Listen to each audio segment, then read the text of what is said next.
എന്താ എന്തിനു വേണ്ടിയാ കലോത്സവം ആഘോഷിക്കുന്നത്? സന്തോഷിക്കേ ഇതില് പ്രത്യേകത എന്താ ഇതിന്? ജോലി പെമ്പിള്ളാരെ കാണാം കളക്ഷൻ ഉണ്ട്. എടാ അവനൊന്നും വളർന്ന് എത്ര ഉണ്ടവൻ നോക്കി പെമ്പിള്ളേരെ കാണാൻ കളക്ഷൻ ഉണ്ടെന്ന്. ഈ ടൈമിലെ കളിയാ ഞാൻ പഠിച്ചോണ്ടെന്നളിയാ. ഈ ടൈമിൽ ഞാൻ സ്കൂളിൽ പോലും പോകത്തില്ലായിരുന്നു. വീട്ടിലിറങ്ങാൻ വീടിന് വെളിയിൽ ഇറങ്ങാൻ പേടിയായിരുന്നു. ജോലി പെമ്പിള്ളാരെ കാണാം കളക്ഷൻ ഉണ്ട്.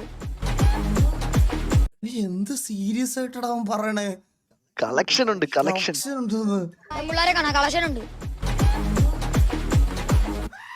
വേറെ എന്തോ പെണ്ണുങ്ങളെ വായി നോക്കി പുറകെ പോകുക.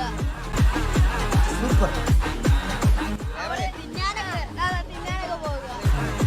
അങ്ങനെ വല്ല നല്ല കാര്യം പറ. നീ തിന്നാനൊക്കെ പോവാ, അതൊക്കെ കൊള്ളാം. നിനക്കൊക്കെ പ്രാന്താണോ പെൺപിള്ളേരുടെ പറയാ പോവാൻ?